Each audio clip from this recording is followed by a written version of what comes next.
Ahora sí. Bueno, les damos la bienvenida a todos, agradecemos que se hayan acercado, se hayan conectado a esta charla nuestra, y para quienes no conocen sobre nuestra asociación, les comento que nuestra asociación fue fundada el 9 de noviembre de 1995 al finalizar un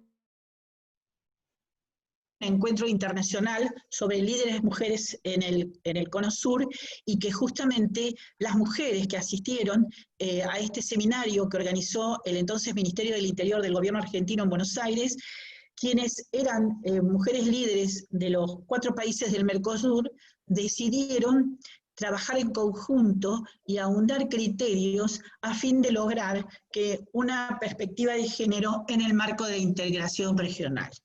La misión del Foro de Mujeres del Mercosur es promover la acción consecuente desplegada por mujeres representativas de los sectores político, empresarial, sindical y del campo de la educación y la cultura de los Estados parte, con perspectiva de género, buscando instalar la visión de la mujer, la discusión, la participación y el aporte de todos los sectores con la necesaria presencia en el Mercosur.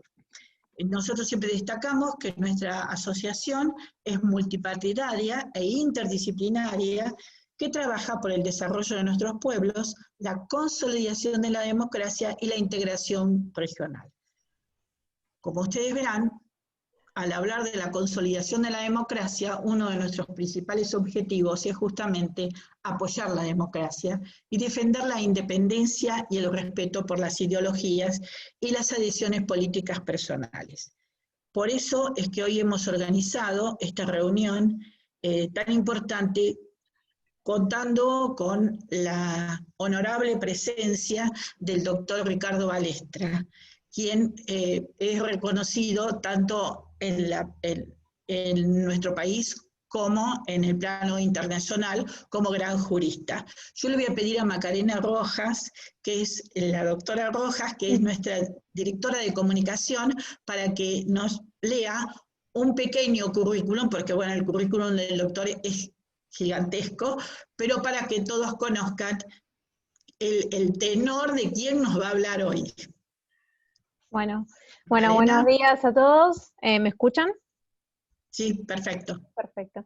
El doctor Ricardo Balestra es abogado con su título expedido por la Universidad de Buenos Aires, fue becario del Servicio Alemán de Intercambio Académico, profesor titular de Derecho Internacional y profesor de curso de doctorado, decano de Ciencias Políticas y Jurídicas de la Universidad del Museo Social Argentino y de la misma Casa de Estudios, director de doctorado en Ciencias Jurídicas y Sociales, secretario académico de la Universidad de Buenos Aires y Visiting Scholar Harvard Law School, Cambridge, de Estados Unidos en 1994.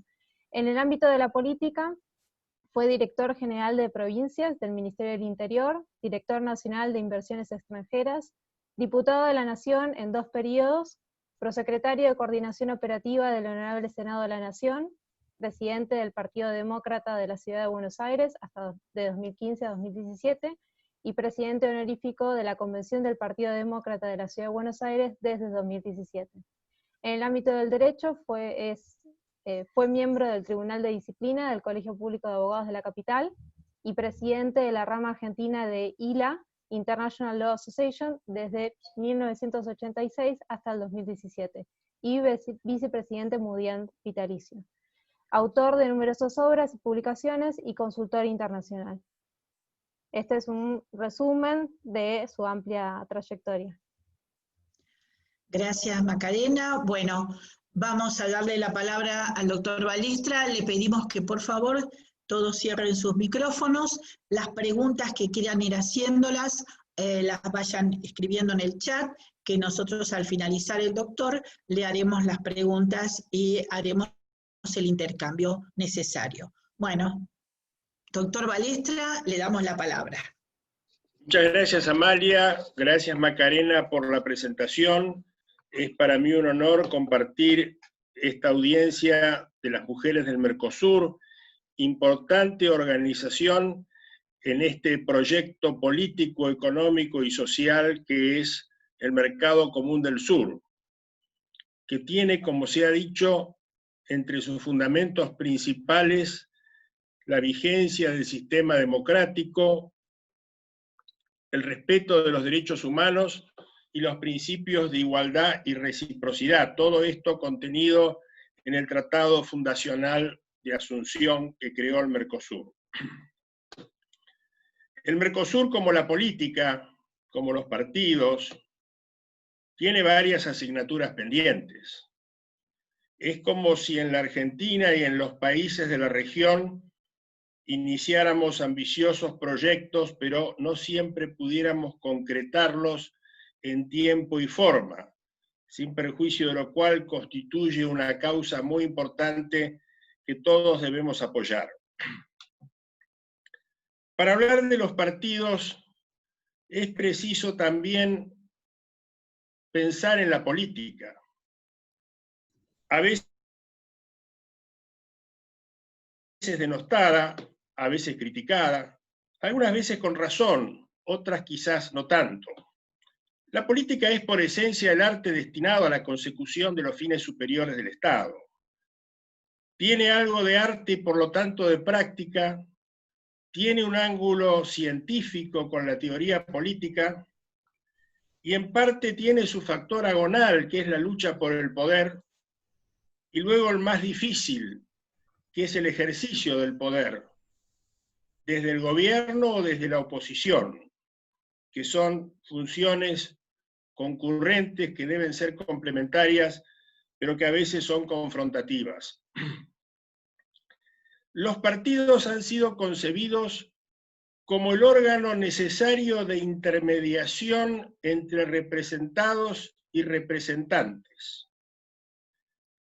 La representación política ha ido cambiando de sesgo desde los partidos que comenzaron a funcionar en el mundo a fines del siglo XIX, algunos en el marco parlamentario, conocidos como partidos de cuadros, y otros bajo la forma masiva, generalmente siguiendo líderes. Y así a principios del siglo XX aparecieron líderes de distinta orientación ideológica. Lenin primero y Stalin después en la Unión Soviética, tras la revolución comunista que se hizo del poder en Rusia, con otra orientación distinta el nacionalsocialismo y Adolfo Hitler en Alemania, Benito Mussolini con el fascismo en Italia, y desde luego los partidos democráticos, que han ido evolucionando hasta nuestros días, generalmente en el orden internacional, con un ángulo cristiano-democrático, unos con una orientación socialista, otros o socialdemócrata. En nuestra región y en nuestros países, algunas de estas orientaciones han tenido manifestaciones más extremas. Por ejemplo, el socialismo europeo no suele discutir cuestiones fundamentales que hacen a la iniciativa privada o al valor de la propiedad. Sin embargo, en América Latina, estas cuestiones han sido puestas en discusión en muchos casos y han surgido algunas fórmulas que interpretan la democracia desde alguno de sus vicios, que es la demagogia, y conducen al populismo. Estas son algunas de las manifestaciones en las que se desenvuelve el accionar de los partidos políticos. En la Argentina, los partidos no figuraban en la Constitución Nacional, sí estaban contemplados por la ley, hasta que en la reforma de 1994, el artículo 38 los definió como instituciones fundamentales de la democracia. Son los vehículos necesarios para proponer y proclamar candidatos a los cargos electivos, cuentan con un régimen de asistencia financiera por parte del Estado y están obligados a la capacitación de sus dirigentes. Aquí me quiero detener en un aspecto que tiene raigambre constitucional también, que es la garantía de la idoneidad, única condición impuesta en la Constitución, artículo 16, para el ejercicio de los cargos públicos. Esta creo que es una de las asignaturas pendientes a las que me refería. No está asegurada en nuestro país por la ley ni por la reglamentación la garantía de la idoneidad. Y cuando esto ocurre, suelen formarse círculos viciosos, por oposición a los círculos virtuosos que ocurren en países de mayor desarrollo político y cultural. Por ejemplo, en los países centrales, Estados Unidos, Europa, caso de Japón, suele haber un círculo virtuoso donde la mayor capacidad que se demuestra en las carreras de educación o en la vida universitaria hace que se seleccione a las mejores expresiones de la inteligencia para ocupar cargos públicos o privados en las empresas y que de allí puedan ser seleccionados para ocupar puestos de gobierno. En los sistemas menos virtuosos y más viciosos, lo que suele ocurrir es que lo que predomina son los conocimientos, las amistades y el afecto.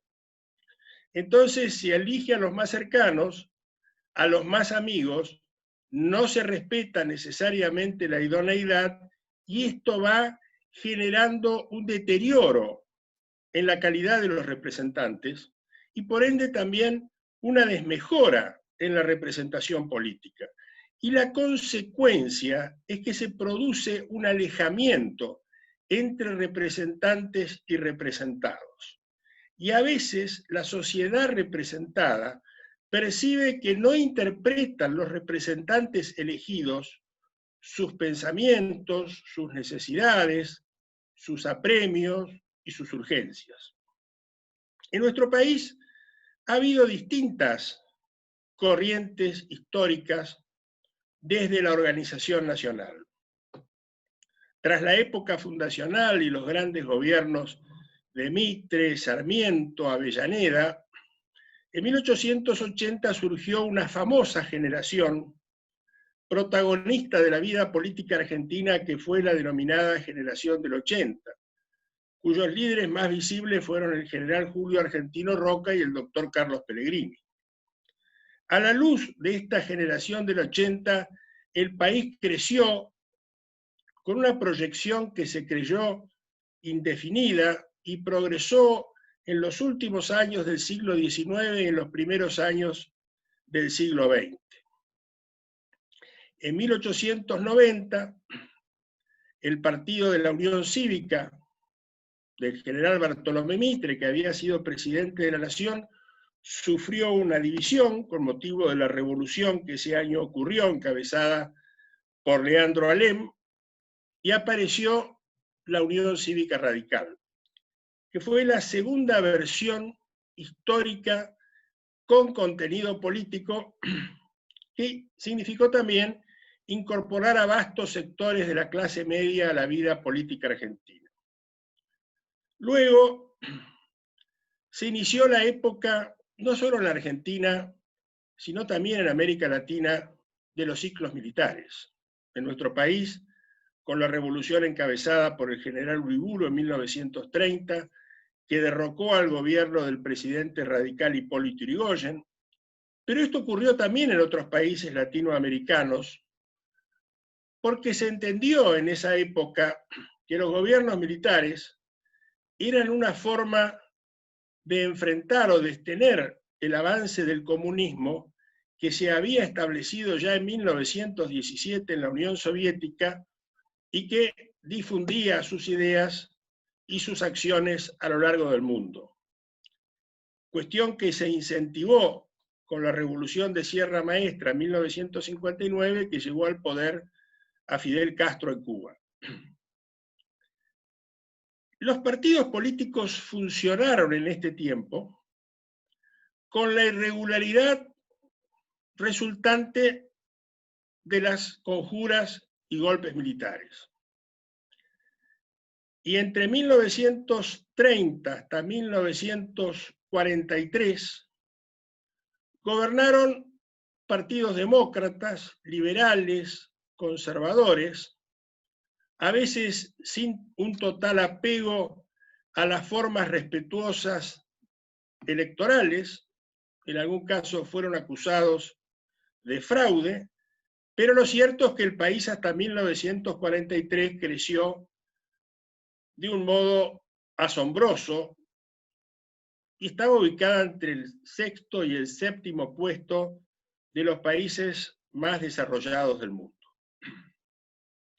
Luego sobrevino otro golpe militar, ya con un escenario mundial distinto, porque transcurría la Segunda Guerra Mundial. Y así como en la Primera Guerra Mundial, un año antes de su terminación, apareció en Rusia el Partido Comunista, durante la Segunda Guerra Mundial estaban vigentes, durante buena parte de esa guerra, el nacionalsocialismo en Alemania, el fascismo en Italia, y el gobierno militar argentino de la época ensayó una fórmula intermedia, una suerte de tercera vía, no del todo asociada con la democracia capitalista ni tampoco con el comunismo, como ocurrió en países como la India o como Yugoslavia, y esta tercera vía hizo que se atendiera a otro reclamo de una nueva clase social que participó más activamente en la vida política argentina,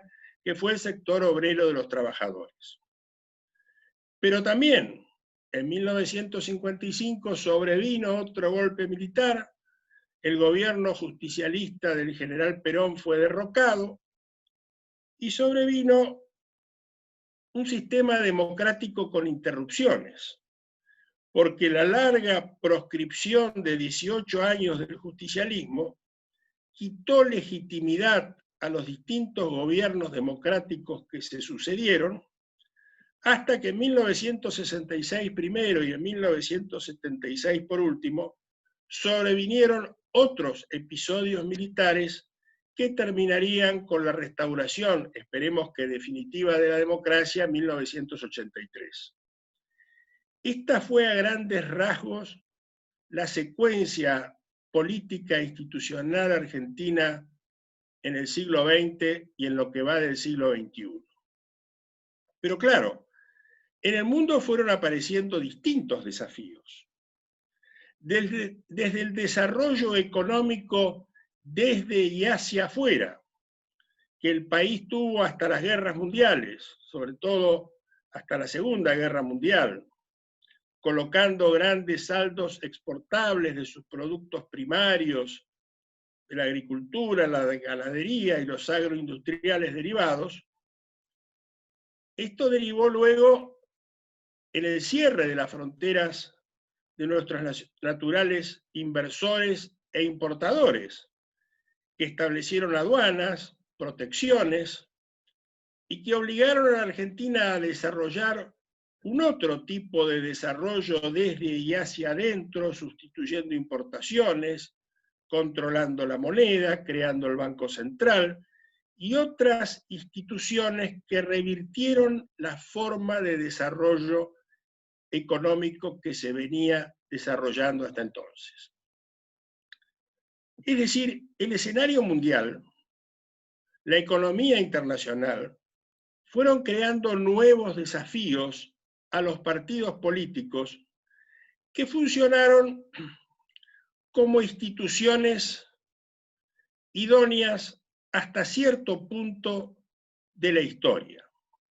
Básicamente, el Partido Demócrata, que luego tendría como escisiones al demócrata cristiano y al demócrata progresista, la Unión Cívica Radical, que tuvo su división entre radicales del pueblo y radicales intransigentes, y que derivó en que dos presidentes radicales gobernaran en el siglo XX, Arturo Frondizi primero y Arturo Illia después, y la aparición de intentos presidencialistas en torno de agrupaciones novedosas. Por ejemplo, la Unión del Pueblo Argentino UDELPA, que llevó la candidatura del general Aramburu en 1963, la Confederación Federalista de Francisco Manrique, la fórmula posterior de Nueva Fuerza de Álvaro Alzogaray, más tarde la UCD,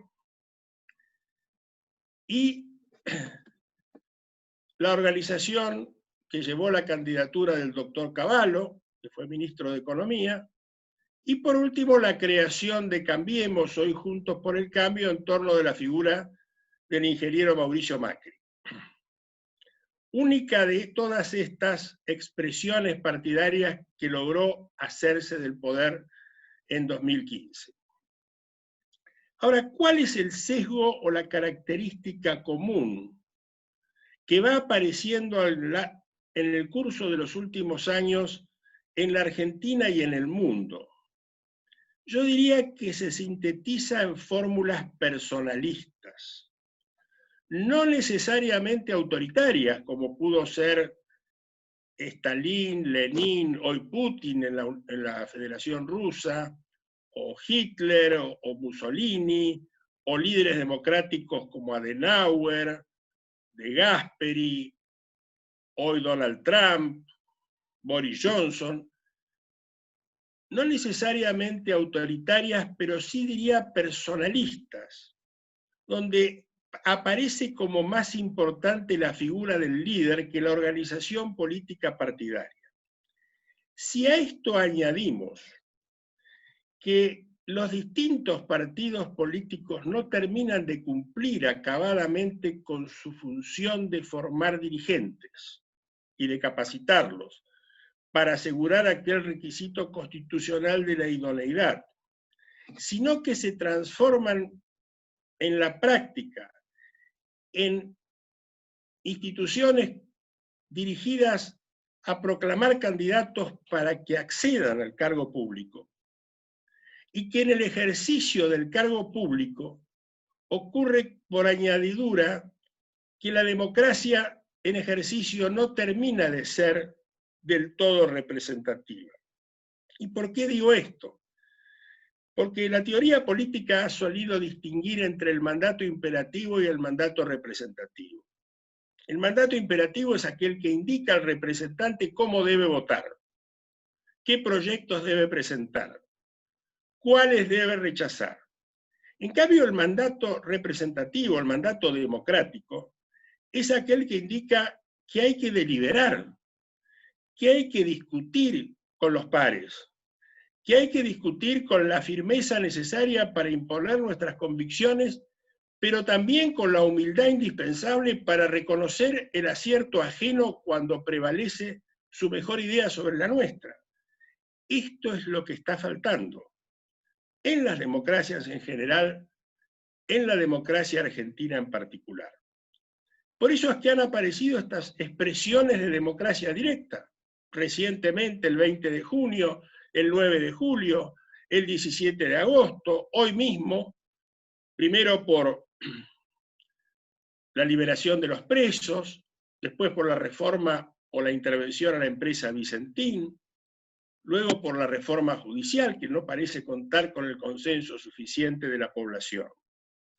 Estas expresiones de la democracia directa, en que la sociedad interpela por un lado a las instituciones, pero por otro lado a sus propios representantes, dándoles el mensaje de que no están llevando a cabo el mandato conferido, ponen en cuestión el sistema de la democracia y el sistema mismo de los partidos políticos. Dijo Winston Churchill en Inglaterra, el gran líder y estadista británico, que la democracia es el peor de los sistemas salvo todos los demás. Es decir, no hay otro sistema que la pueda sustituir, pero lo que indudablemente debe señalarse es que si bien la democracia es condición necesaria de una forma civilizada de vida republicana, de ningún modo es condición suficiente. Y en la insuficiencia de la democracia advertimos los problemas que surgen en cuanto miramos el escenario presente. El mundo de la globalización, esta globalización que se inició con el fin de la Guerra Fría, coincidentemente un año después con la firma del Tratado del Mercosur, que es una expresión de la voluntad asociativa de países como Argentina, Uruguay, Paraguay, Brasil, a la que luego se asociaría Venezuela para ser retirada precisamente por no respetar el sistema democrático. Pero en este mundo globalizado hay desafíos externos a los partidos, vigentes para las sociedades, que no han sido resueltos. Por ejemplo, la insuficiencia del ahorro interno en países como el nuestro requiere necesariamente la inversión del capital extranjero. Pero la inversión del capital extranjero requiere de una condición a su vez fundamental, que es la confianza. Y la confianza es algo que se gana en mucho tiempo, pero se pierde muy rápidamente.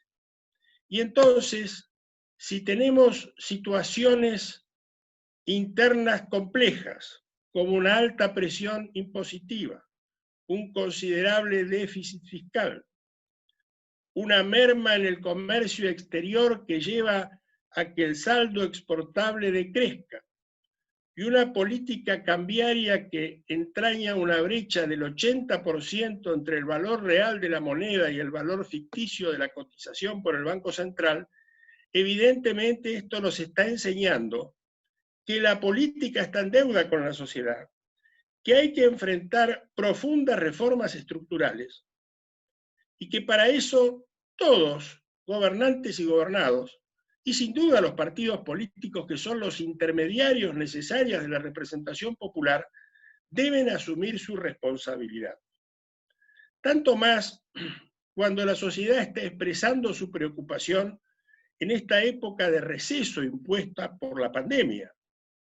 Pero la sociedad está expresando su preocupación de un modo que nos indica que la pandemia ha dejado de ser su principal motivación y que la crisis económica, la angustia de no llegar a fin de mes con los recursos mínimos, la inseguridad pavorosa que se advierte, a lo que se añada la usurpación de tierras en distintas partes del país, está pareciendo mostrarnos que si bien los partidos tienen en la letra de la Constitución el carácter de institución fundamental de la democracia y en la letra de la ley el monopolio de las candidaturas, esto no está rindiendo un resultado efectivo. Y este conjunto de circunstancias interpela a las autoridades, interpela a los partidos, interpela a las instituciones y nos interpela a nosotros mismos como ciudadanos, exigiéndonos asumir la responsabilidad correspondiente a la hora. Por eso creo oportuno destacar en este marco de las damas del Mercosur, una asociación política importante que ha llegado a ser una unión aduanera, aunque imperfecta, pero que se propone ser un mecanismo de competencia internacional, un bloque económico sólido, tal vez tras el modelo mucho más avanzado de la Unión Europea. Creo importante destacar que esta asunción de responsabilidad en nuestro país, en los países del Mercosur y en toda la región, es una exigencia que nos impone la sociedad y la problemática de la hora. Por eso es que agradezco mucho esta oportunidad de haber transmitido este mensaje a todos ustedes y quedo a su disposición para responder las posibles preguntas que quieran formular. Muchísimas gracias, muy claro, la verdad que muy claro todo la exposición. Y bueno, yo incluso me hago algunas preguntas, pero voy a leer acá una pregunta que han escrito en el chat que me parece muy interesante. Dice, me gustaría saber si el doctor Balestra considera que lo que hoy existe en Argentina son partidos como tal o son movimientos, y eso puede llevar a la situación actual de Argentina. La comunicación del gobierno no genera incertidumbre y eso provoca descontento. ¿Cuál es su opinión con respecto a las últimas declaraciones de Duhalde? Bueno, voy a tratar de ir por partes. Son varias, sí. Son varias. La expresión más típica del movimiento es el justicialismo. El justicialismo o el peronismo es, en primer lugar, un sentimiento. Quienes a veces enfrentan al peronismo no advierten que hay que ser cuidadosos al discutir sus ideas porque se basan primariamente en un sentimiento encarnado por sus líderes desaparecidos Perón y Eva Duarte. Pero en segundo lugar es un movimiento, y al decir que es un movimiento es abarcativo de las más diversas ideologías.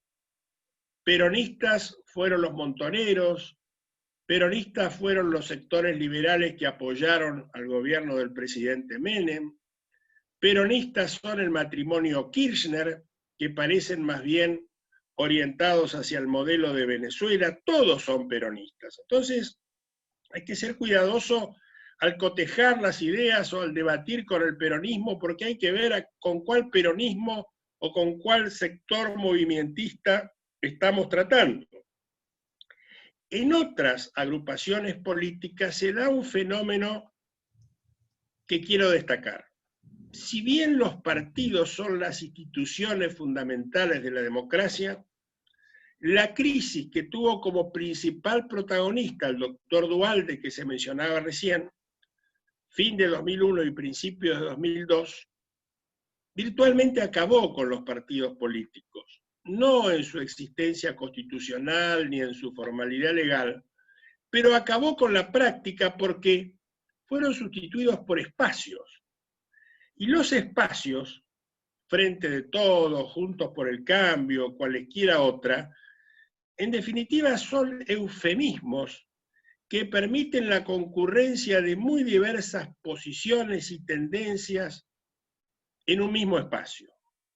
Y entonces esto le confiere a la organización política un grado de heterogeneidad tal que no le permite presentar a la sociedad propuestas claras y que luego en el ejercicio del gobierno derivan en soluciones muchas veces contradictorias. Las contradicciones del presidente Fernández son manifiestas, empezando por las críticas tan severas que cuando abandonó la jefatura de gabinete de la Presidencia de la Nación formuló contra la actual vicepresidente de la Nación, y que cambiaron abruptamente cuando esta última le ofreció ser candidato a presidente. Entonces tenemos un régimen bicéfalo donde no se advierte bien quién da las órdenes finales, donde el partido o los partidos que integran el frente no terminan de conformar un todo ideológico coherente, y esto sume a los representados en la incertidumbre, que creo que es lo que estamos viviendo actualmente. Perdón, me faltó decir las declaraciones del doctor Duhalde. Duhalde fue un protagonista importante en la crisis de 2001-2002. En una semana hubo 5 presidentes. El último de los presidentes elegidos por el Congreso fue el entonces senador Duhalde, o gobernador después. Y yo creo que lo que hubo en 2002 fue un golpe de Estado, donde sectores del justicialismo y sectores del propio radicalismo y las manifestaciones públicas exacerbadas desde el Gran Buenos Aires contribuyeron a la decisión del presidente de la Rúa de renunciar. Hablar de golpe de Estado es algo riesgoso, que tiene muy mala prensa en la Argentina porque el último régimen militar debió abandonar el gobierno tras la derrota de Malvinas con una enorme crítica, a veces justa, a veces exagerada, pero está muy sensibilizada la sociedad argentina respecto a los golpes de Estado y a la participación de los militares. Sin embargo, hay algo en lo que sí creo que debemos reparar y observar de los dichos de Duhalde, que calificó a esta situación como desastrosa.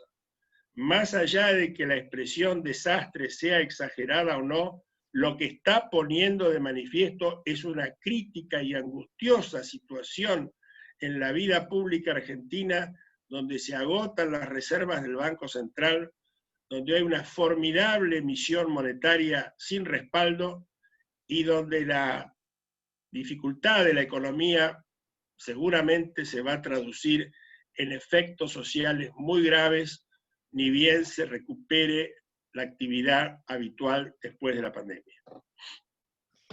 Muy bien, acá hay una nota que dice, es muy buena la reflexión del doctor Balestra sobre que los partidos deben ser de ideas y no personalistas, donde debe primar la democracia interna que muchas veces no se da en la práctica.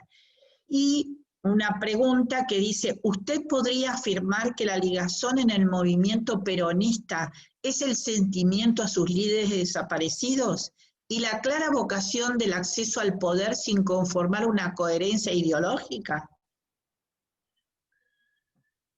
Bueno, el factor de unión sin duda es el recuerdo de Perón y de Evita, porque detrás de ese recuerdo, detrás de esos símbolos, se han amalgamado figuras de la más diversa orientación ideológica. Yo creo que no solo el peronismo, justicialismo, todas las fuerzas políticas tienen la vocación de acceso al poder. Pero de lo que se trata no es de acceder al poder por el poder mismo, sino acceder al poder con un programa comprometido con un discurso claro ante la población, que permita al gobernante después ejecutar su programa sin contradicciones anteriores, porque de otra forma se llega de una manera espuria, se contraen compromisos muchas veces imposibles de cumplir y se tiene que gobernar de espaldas a la sociedad. De ahí que aunque el camino sea más lento y más complejo, la única fórmula seria y civilizada de acceder al poder es con la verdad y con propuestas orgánicas y coherentes. Bueno, en realidad no hay otra manifestación, pero bueno, yo me quedé con un tema. Usted habló, doctor, de las reformas estructurales. ¿Cuáles serían esas reformas estructurales que tendríamos que pensar? Bueno, básicamente hay una que preocupa mucho a los empresarios, pero también a los trabajadores. Por algo se han reunido dirigentes de la CGT con la asociación empresaria, porque se advierte que con este sistema de relaciones laborales nadie quiere tomar trabajadores para pagar cuantiosas indemnizaciones que a veces llevan a las pequeñas y medianas empresas a la quiebra, tanto más ahora en tiempos de doble indemnización. Entonces, si no se encara una reforma laboral que dé sentido a la participación del trabajo en la producción, se va a incrementar la ya enorme economía informal que existe en nuestro país. Esa es una de las reformas fundamentales. La otra es la de promover las exportaciones, el comercio exterior. Y en ese sentido hemos estado atados crónicamente a una opción desgraciada, que es si se devalúa la moneda, se pierde el valor adquisitivo del salario de los trabajadores, y si no se hace y se mantiene atrasado el tipo de cambio, no podemos competir. Estas son reformas fundamentales, como la del déficit fiscal. No se puede gastar más de lo que se tiene.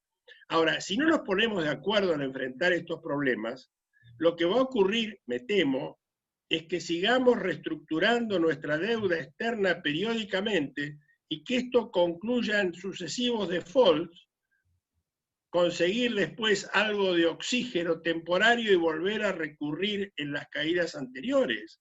Nuestros países vecinos no tienen la inflación que tiene la Argentina, no tienen la situación crítica en que se vive aquí, si miramos el Uruguay, si miramos Chile, Paraguay o Brasil. Entonces, debemos tener un acto de sinceridad, me parece a mí, con nosotros mismos, y enfrentar estos problemas reales sin prejuicios ideológicos y además con una vocación fundamental, que es el paradigma pendiente de la Constitución, constituir la Unión Nacional. Pero la Unión Nacional no se puede constituir con quienes no quieran constituirla porque tienen intereses subalternos sujetos a condiciones reprochables vinculadas al delito o a la corrupción. Bárbaro. Acá hay una pregunta que Dice, el kirchnerismo y el peronismo, ¿qué puntos de confluencia tienen? Y otra más que dice, el periodismo, ¿qué rol juega hoy? Bueno, el kirchnerismo es una expresión de las muchas que ha tenido el peronismo. El peronismo ha tenido expresiones liberales, como dijimos, el gobierno del presidente Menem, ha tenido expresiones estatistas, como el gobierno del presidente Cámpora, ha tenido expresiones más moderadas en el breve paso del retorno del general Perón a la presidencia en 1974. Es decir, hay un aprovechamiento del sentimiento peronista para intereses políticos de algunos sectores que lo integran. No sé cuál era la otra pregunta. La otra pregunta era, ¿qué rol, el periodismo, qué rol juega hoy? El periodismo juega un rol muy importante porque está demostrando el vacío que deja la representación política. Por eso los periodistas aparecen con un papel más central, porque dicen cosas que los políticos a veces no formulan, condicionados por aquel mandato imperativo donde quien ejerce el poder dentro de los espacios que suceden a los partidos imparte instrucciones y los representantes tienen que seguir estas instrucciones sin deliberar, sin convencer, sin ser convencidos. En realidad el auge del periodismo muestra la deficiencia de la representación política. Acá hay otra pregunta que dice, con la crisis actual, ¿ve el doctor la posibilidad de recuperar los partidos políticos y la creación de oficina anticorrupción se me fue, y la creación de verdaderos acuerdos para salir adelante? Lo leo de nuevo. Con la crisis actual, ¿ve el doctor la posibilidad de recuperar los partidos políticos y la creación de verdaderos acuerdos para salir adelante? Después hay otra. Yo creo que más que posible es necesaria. Es algo que imprescindiblemente debemos recuperar si queremos vivir en democracia, si queremos tener una república, si queremos ser un país civilizado. ¿Cómo es posible que un país como la Argentina, con tantos recursos humanos, de hombres y mujeres valiosas, con tantos jóvenes promisorios, que tienen que buscar salida laboral en el exterior porque el país no se las ofrece? ¿Cómo es que un país con tantos formidables recursos y con una historia aleccionadora como la que tenemos, no puede enfrentar el futuro y rendirse de antemano ante las circunstancias? Yo creo pues que más que una posibilidad, es una necesidad, pero tenemos que asumirla como tal y comprender que es nuestro deber enfrentarla y resolverla con los partidos políticos. Acá hay otra que dice, ¿puede el presidente negarse al pedido de la Oficina Anticorrupción de enviar la nómina de sus clientes? No, eso es una grave irregularidad. Muestra que no se respeta la transparencia necesaria, la obligación del hombre público de rendir cuentas de sus asuntos personales, tanto más cuando sus negocios personales pueden ser incompatibles en la función pública con otros intereses que ha representado o puede representar. Ese es un deber insoslayable. Yo diría que es, más que una decisión propia del presidente, un acto impuesto por la ley que no se puede ni debe violar. No hay otra, pero a mí se me ocurre preguntar, ante las manifestaciones tan masivas de la ciudadanía, ¿cómo pueden reaccionar los partidos políticos? ¿Cómo van a responder? Porque una cosa es la reacción de la ciudadanía ante la liberación de presos o ante la reforma judicial, pero hay una responsabilidad de los partidos políticos, ¿no es cierto? Y entonces, ¿cómo tendrían en realidad que responder los partidos políticos? La obligación de los partidos políticos es interpretar el sentimiento y la necesidad de la ciudadanía. Si no lo hacen, van a agudizar el vacío de representación y aparecerán otros partidos o aparecerán otros líderes, quiera Dios que no sean otros líderes mesiánicos, que no crean en la democracia o que no crean en la política, pero el deber de los políticos es interpretar la necesidad, el sentimiento y sobre todo el pensamiento de la ciudadanía y llevar adelante sus requerimientos en la forma democrática que la representación exige. Si no lo hacen, no estarán a la altura de las circunstancias. Muy bien, me parece que no hay ninguna otra pregunta. A ver, de una manera sí, cómo no. incluso te muestra. A ver. ¿Puedo Sí. ¿Puedo participar? Sí. Hable nomás, después yo le paso otras preguntas que hay acá. Diga, doctor.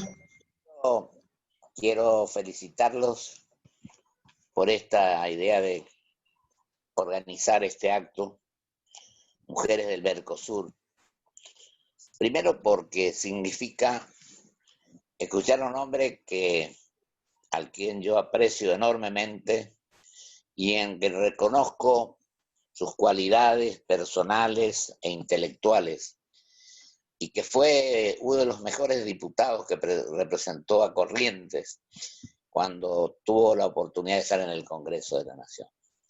Esto no lo puedo decir solamente por la amistad que nos une hace mucho tiempo, sino además por haber tenido la oportunidad de realizar este acto donde se habla justamente del Mercosur, que está poco olvidado, del cual no se toman las decisiones que al país le compete, porque yo creo que la política internacional es de enorme trascendencia e importancia y no se la damos como realmente corresponde.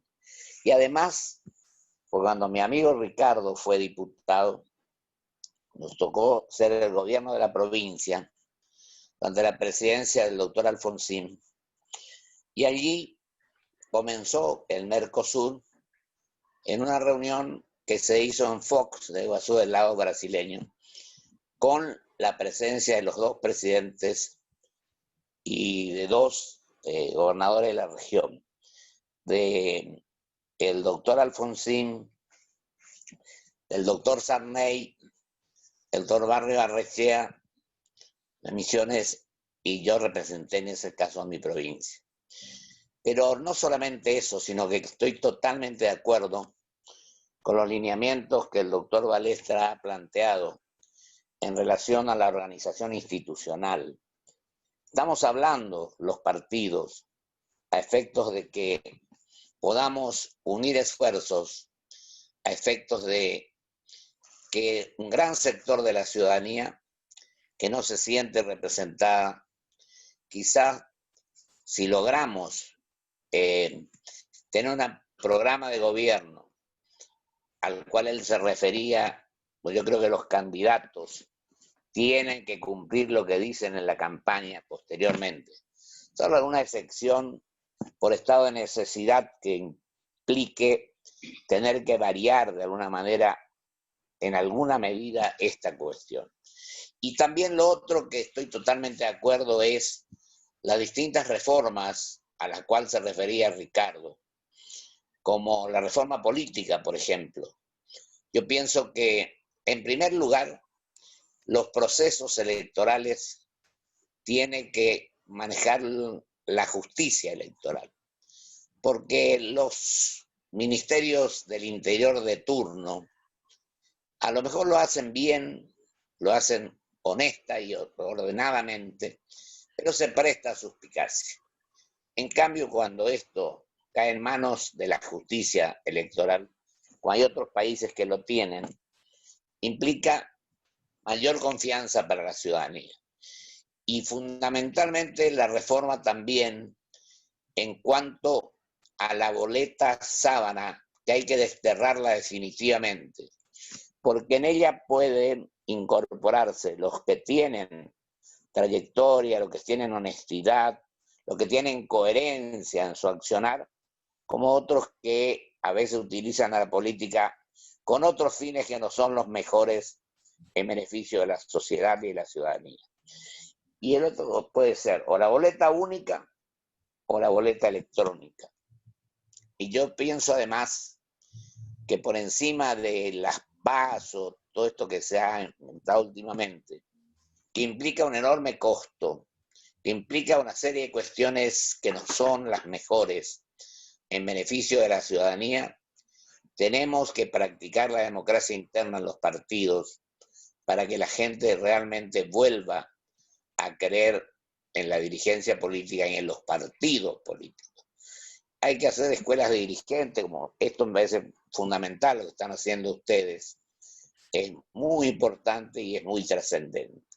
Y por otra parte, también creo que tenemos por encima de las, y con esto termino, encima de las ideas, que son las que valen más que las ideologías, poner de acuerdo en un programa de gobierno antes que en candidaturas para poder llevar adelante todo aquello que a nuestro país y a nuestros compatriotas están necesitando en este momento. Por último, quiero felicitarlos de nuevo a ustedes y expresar mi enorme satisfacción con la exposición que escuché de mi amigo el doctor Ricardo Balestra. Muchísimas gracias. Muchas gracias, muchas gracias. Acá tenemos dos preguntas. Una que dice qué opina de la reforma judicial y hay otra que dice, ¿con este gobierno se puede llegar a una democracia delegativa, dadas las dificultades que se están generando para una concertación entre todos los partidos? Por lo que hemos visto, están en crisis y utilizar los mecanismos de democracia directa más otros temas que van surgiendo los lleve por ese camino. Bueno, en primer lugar quiero agradecer las expresiones del ex gobernador de la provincia de Corrientes, el doctor José Antonio Romero Feri, que nos acompaña junto con su esposa Marly, otra destacada dirigente del Partido Autonomista. Corrientes, con el Pacto Autonomista Liberal formado en 1961, supo dar a la provincia y un ejemplo a la nación de una articulación política que produjo largas décadas de prosperidad social, económica y política a esa provincia. Así que es un modelo, el Pacto Autonomista Liberal, que yo siempre sostengo para acordar en mayor grado en todo el país con distintos sectores afines. Respecto a la reforma judicial, creo que es inoportuna porque estamos en circunstancias sanitarias, económicas, sociales, de seguridad y de inseguridad, entre otras, por no hablar de la corrupción, el flagelo del narcotráfico que está creciendo, las usurpaciones de tierras, que imponen a gobernantes y gobernados una agenda mucho más prioritaria que la de la reforma judicial.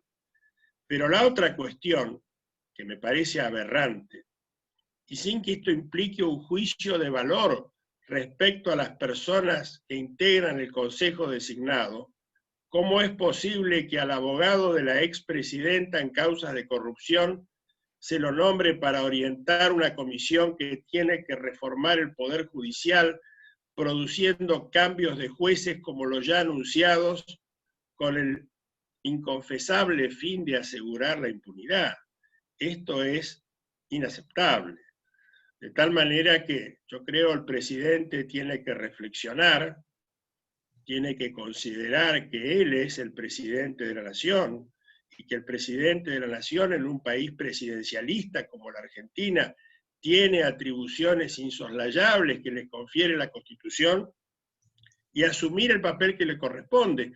O de lo contrario va a dar pábula a declaraciones inoportunas, pero que algo de cierto tienen en cuanto a la descripción de la situación que estamos viviendo, como la que formuló el expresidente Dualde. La otra pregunta era, ¿con este gobierno se puede llegar a una democracia delegativa, dadas las dificultades que se están generando para una concertación entre todos los partidos? Por lo que hemos visto, están en crisis y utilizar los mecanismos de democracia directa, más otros temas que van surgiendo, los lleve por ese camino. Yo creo que en nuestro país el acuerdo es necesario y es posible, y hay que conformar con todos los sectores políticos y partidarios una mesa de consenso. En lo que yo no creo que no podemos acordar nunca, es en aceptar la corrupción, o aceptar crímenes contra la humanidad como el narcotráfico, o en destruir la propiedad privada. Esas cuestiones yo creo que no se pueden discutir. Al principio me refería a que en Europa se alternan partidos conservadores, demócratas cristianos o socialdemocracias, pero hay valores que no se discuten. Podrá ponerse más énfasis en los derechos humanos, en la igualdad de género, en los derechos de las minorías, en los derechos de la mujer, pero discutir la propiedad privada, discutir el capitalismo, que hasta un gran coloso comunista, el país más poblado del mundo como la China popular, ha asumido como forma de vida, eso es totalmente regresivo. En lo que yo creo sí que hay un límite infranqueable es en la honestidad y la lucha contra el delito. Eso, en mi opinión, no es ni puede ser negociable. Buenísimo. Bueno, me parece que no hay más preguntas. La verdad que yo creo que ha sido muy, muy claro.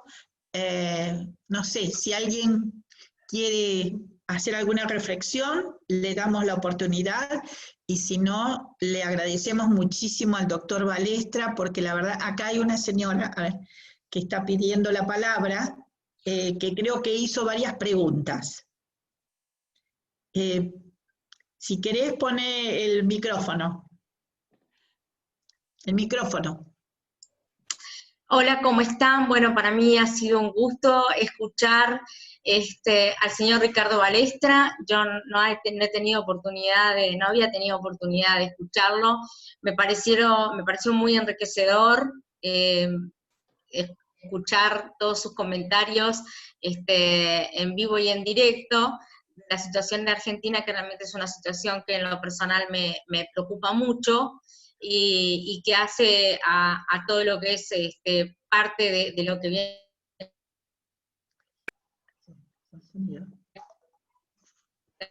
a hacer a América Latina, que me interesaba mucho esta charla, y bueno, ver tanta gente participando y mucha gente conocida, así que les doy las gracias, señor Ricardo Balestra, por estar hoy aquí, y al foro. Bueno, muchísimas gracias a todos. Acá están todos felicitando, agradeciendo. La verdad que muy, muy buena la exposición. Les comentamos, como lo dijimos antes de la reunión, esto está siendo grabado, y como el doctor Balestra nos ha dado su autorización, después será puesto en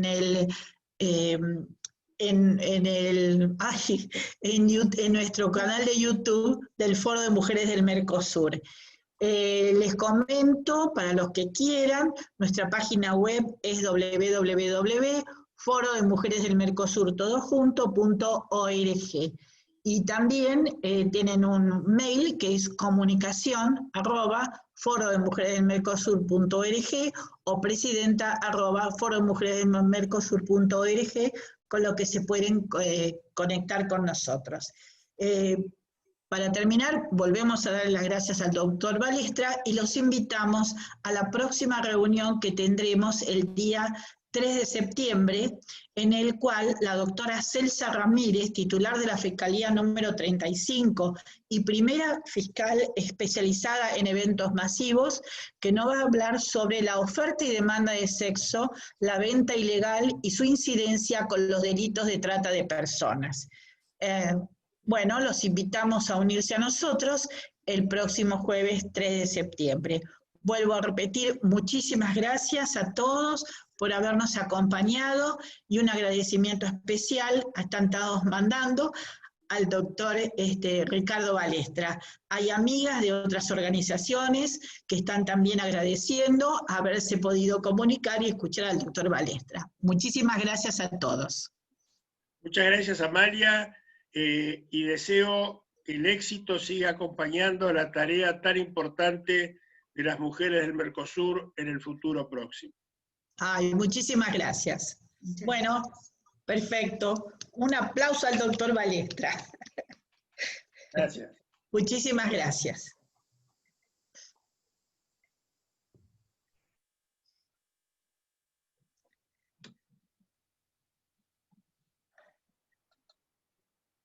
A ver si estamos...